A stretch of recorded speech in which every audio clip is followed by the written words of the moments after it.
Hi there and welcome. My name is Nicole with morningchores.com. Thank you for joining me on this extra sunny September day. It's not officially fall yet, but it is definitely in the air. The leaves are changing and those autumn smells are coming into fruition, as well as pumpkin spice everything. Today's video, I'm doing a fall autumn edition of my foraging series. Our foraging series kicked off in the summer. If you missed our summer edition, I will link it in the description box below.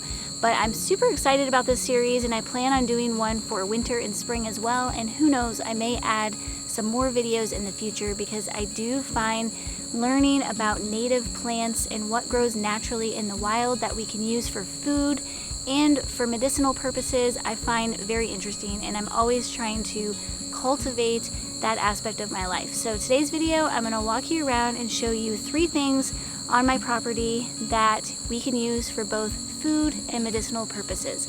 Let's get started. Before we begin our walk, I wanted to reference where I'm getting my information from. I did recommend both of these books in the summer editions, but I am going to share them here as well because I think they're great books. The first book is Midwest Foraging. Now, I understand you all don't live in the Midwest, but I really encourage you to find a foraging book that caters to your geographical location. I think it's important to learn what plants are native to your area, because more than likely, if you have property, that's what you're going to find on your property. The second book I want to recommend is The Healing Garden. This is a beautiful book. I love this book. It's full of pictures and all kinds of recipes for salves and tinctures, and just how to take herbs and make them functional, relatable, and realistic for everyday life. So I think that this is a really great book to have. The first plant we're foraging today is goldenrod. Goldenrod gets a really bad rap because a lot of people affiliate it with seasonal allergies. But I'm here to tell you that that is actually a misconception. Goldenrod does not cause seasonal allergies such as hay fever. Now, goldenrod usually grows closely to ragweed, and ragweed is what causes the allergy issue. So ragweed puts out pollen in the air that a person can react to. Goldenrod does not do that. Goldenrod is pollinated by insects. And what's very interesting is that one of the main medicinal uses of goldenrod is it can help alleviate symptoms caused by colds, flus, or allergies, especially in association with your sinus cavities. So I'll talk about that here in a minute. But the Native Americans were known for using this mainly for topical purposes.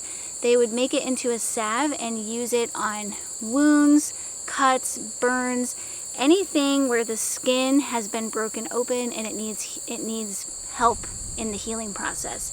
So goldenrod is amazing. You can make it into a tea and drink it as well.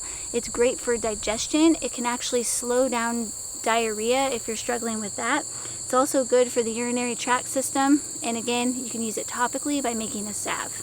How you want to harvest it is you want to harvest it on a hot, dry day. So today is perfect. You do not want to harvest this on a wet, cold, rainy day. You want these flowers to be as dry as possible. We're in here in my laundry room, and I have this clothesline right here, which is also perfect for drying herbs and flowers. And I do love hanging them in here. It's just kind of a nice thing to walk into and see it. I think it's really pretty. But I have my goldenrod right here tied on a string. We're gonna go ahead and just tie this onto the clothesline upside down. The next step is to take a bag. This is a reusable grocery bag. You could use a plastic bag if that's all you have, and you just want to place it over the flowers. And the reason is because as goldenrod dries, the flowers tend to fall off. They just become very fragile. So you want to catch those flowers because that's where all the medicinal goodness is. So I'm just going to clothespin this here like that. So that way there's enough airflow in there. It's not closed off so it can dry properly. But then I have this nice bag to catch all those beautiful flowers.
very, very refreshing. It's got some nice honey tones and lemony tones, and then the basil coming through.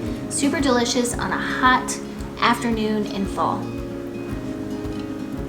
How's the tea? Delicious. Delicious. What's it taste like? It tastes like honey and very sweet. Mine tastes like honey and very sweet. You guys aren't just saying that, are you? Okay, telling the truth? Yeah. It's amazing.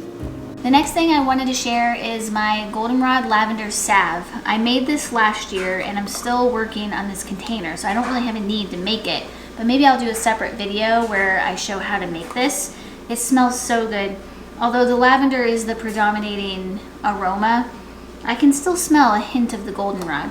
But basically all I did is I did 2 parts beeswax, 1 part coconut oil. I melted that down in a double broiler. Once it was melted, I added, I would say 1 part, so same amount as you did with your coconut oil, of my goldenrod tea concentrate. So I make it a little stronger than I did for this. This is the drinking tea, but if I was making it to make the salve, I would make it a lot stronger. And then I added about 30 drops of lavender essential oil, mixed that really thoroughly, poured it into my container and let it cool. Once it was completely cooled, it had hardened. Now right now, because it's warm outside, it's soft enough that I can rub it on my skin. And once it was cooled, I put a lid on it and I just keep this up on my nightstand, and I usually rub it on my hands at night. It's really good for your joints, it's good for your skin, plus it just smells really good. And I don't know, there's a satisfaction about making something and then actually using it. I'm sorry I have to wear my sunglasses. It is so bright out here. I feel like a big flashlight is on right now. All right, the second item on our foraging list today are apples. And I know some of you are thinking, well, you planted those. They are not native to the area, but they actually are. We have a very old apple tree on the back of our property that we found when we bought this place. It's old. I don't know how old it is. The apples are very small and they're very sour. I could only use them maybe in apple pie recipes or something like that. But apple trees are, I feel like it's what the United States is known for, right? And it all goes back to Johnny Appleseed, or I found out his real name was actually John Chapman. His family ran a nursery in Pennsylvania and he wanted to migrate out west, and along the way he planted apple trees all across the United States. So he only packed enough supplies to survive, and he packed apple seeds, and he just lived off the land as he migrated out west, planting apple trees along the way. I mean, I think that's pretty cool. But anyways, apples are native to the area, but yes, I did plant these. But apples are really great source of vitamin C and fiber. It goes back to that old saying, an apple a day keeps the doctor away. I think there is a little bit of truth to that, because apples are very good for you. They're very versatile. You can use them to make pies, jams, butters. You can fry apples. You can make apple cider vinegar with the skins and cores, and apple cider vinegar is very, very good for you. It's good for your gut health, good for your skin, good for, it has so many good uses. You can even do some cleaning with it if you have to. So apples are just really amazing. And how you tell if your apple is ready to pick, because they're usually ready in the fall. We usually associate fall and autumn with apple picking and hay rides and pumpkins and apple cider, all those wonderful things. But usually how you tell is you smell the apple, and if it smells, if it has that apple smell, it's ready to pick. Now, I'm not really smelling it on any of these, but I think they're getting close. These are a little small, but this is our first year that this tree has produced apples, so, and there's quite a few on there, so I'm happy with it. You know, I don't think they're gonna look like the grocery store, because the grocery store apples are being sprayed and everything else, and my goal is not to spray these, but I'm really excited to make my own applesauce and apple pies with my very own apples. All right, I finally take my sunglasses off.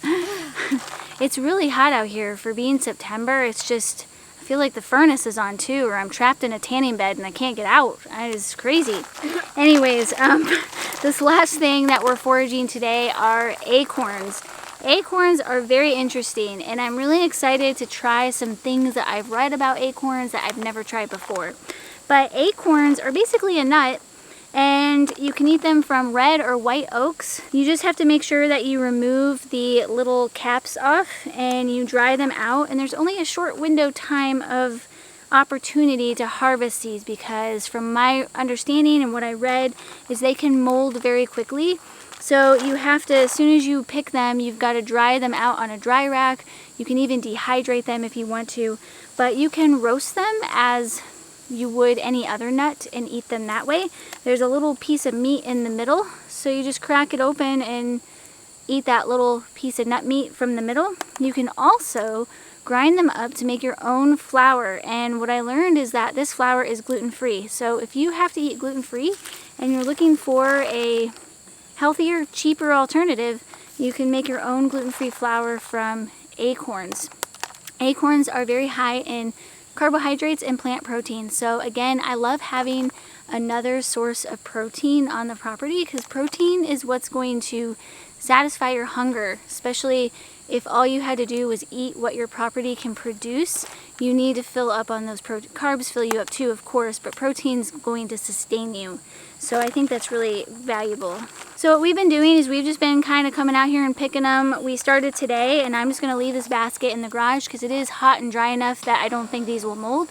And whenever we feel like it, or we're bored, or my kids say that they're bored, I'm just going to say, go grab the basket and pick some acorns.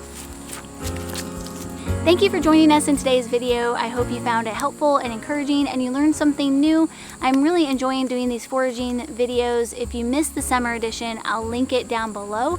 And I am planning on doing a winter one, although I am a little nervous about it because I can only think of one thing I can actually harvest off of my property in the winter, so I'm gonna have to do some research, but I will definitely be prepared for you guys. You can also take the time to head over to morningchores.com, where you'll find more information on foraging, gardening, homesteading, animal husbandry, you name it. If you're interested in it, it's over there.